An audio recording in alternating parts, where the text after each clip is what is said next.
People that are staying on food stamps don't live on them forever. If you look at them, Denzel Washington, a lot of these guys lived on food stamps growing up. But today they've created of their own selves and they are giving food stamps. It's important to remember that when the structures that the government and the support give, they're not supposed to bail us out. They're not supposed to fix us forever, but they're supposed to be there to show us possibility. You can look at a good road and say, oh my goodness, it's possible to drive to my village.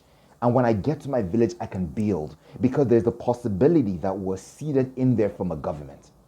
You can get free salary reliefs or tax reliefs. It's a possibility that the government is showing that you can enjoy this today, but this is what it can help you create in terms of business, in terms of revenue. Remember that the infrastructures that the government gives in, they're not perpetual, and we're not supposed to see them as. But if you look at Nigeria and Africa, I'll focus on Nigeria just because that's where my mind is right now. You don't even have that possibility. It's not given in for you to think or imagine. Now, I use the word imagine. Imagination is birthed off of a substance that you had, first of all, had in place. You can't imagine out of nothing. Imagination always comes from something you thought about. Maybe I looked at this stick and I had the stick and I imagined it could become a bridge. Or I had this cotton and I imagined that if I put these two pieces of cotton together, it can become a piece of cloth. So imagination never starts from nothing. Imagination always starts from a fundamental basic substrate that you have in your mind. You don't just sit down and say, oh, poof, I thought about a movie script. Movie scripts are imagined and created, but they don't come from their own. They come from maybe a book you read when you were young. They came from a conversation you heard. But imaginations are spurred. In Nigeria, we have what we ask from the government really is, give us the basic things that will allow us to imagine. What we need to do is imagine, but we don't have the substrate or the fundamental seed to impute and imagine. And that is where we're flawed. If you look at nations where imagination thrives, there are roads, there are amenities. And I keep saying that these roads it's not the end themselves. They're a means to an end, which is big, which is what the people must do. The only form of imagination that we've had, and I think we have it in different forms in Nigeria, is you look at the East.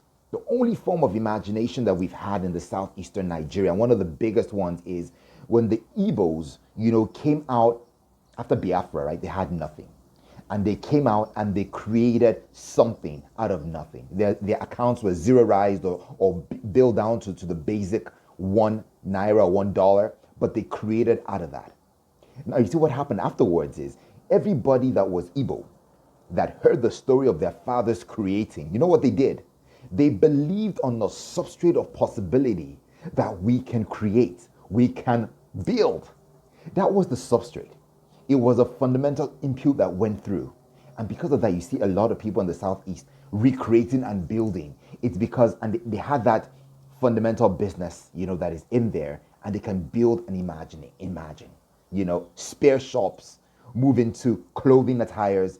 Someone that is doing clothes is imagining about, he has everything because he imagined from making money from a spare shop. You say, what do you have? You have clothes. I get them. What do you want? Do you want ogiri? I get them. Because he has everything.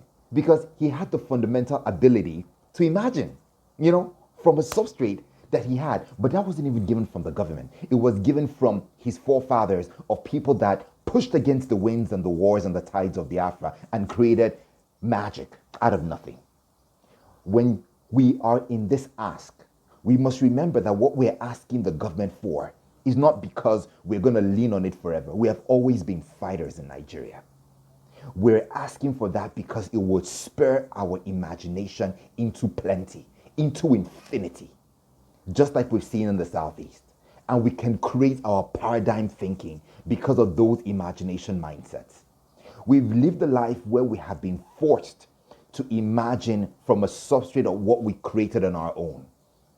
We had to hustle. We had to grind, not wind or grind in the club, but we had to wind and grind, from nothing. When you are asking for this resource, And when you're going out there every day, remember, you're not asking for redemption. You're asking for the seed, for the platform that you can eventually create from. We need to imagine again, but the government needs to give us the platforms and the seeds to cause the robust imaginations to happen. If we get that, we will become a powerful empire. We will create, we will do things the Jews have, will exceed the imagination potential of the Jews.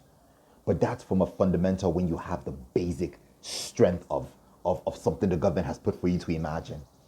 And we mustn't forget that when we go out there. That is the crux.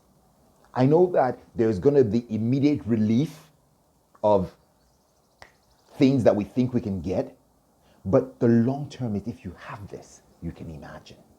You can sit in an air-conditioned room and create. You can drive to villages in hours or in minutes, things that would take you ages. You know, the youth would have access to the internet, to data, affordable. You know, you would have your senators making the right laws and constitutions to be able to generate and aid businesses. Remember, all these things are seeds that would help us imagine to create. And that's where we've struggled. Never fail to see the full picture of how this all comes together. We're not asking for redemption. We're asking for seeds, basic seeds that will help us imagine and create. This shirt, I think, is becoming too tight.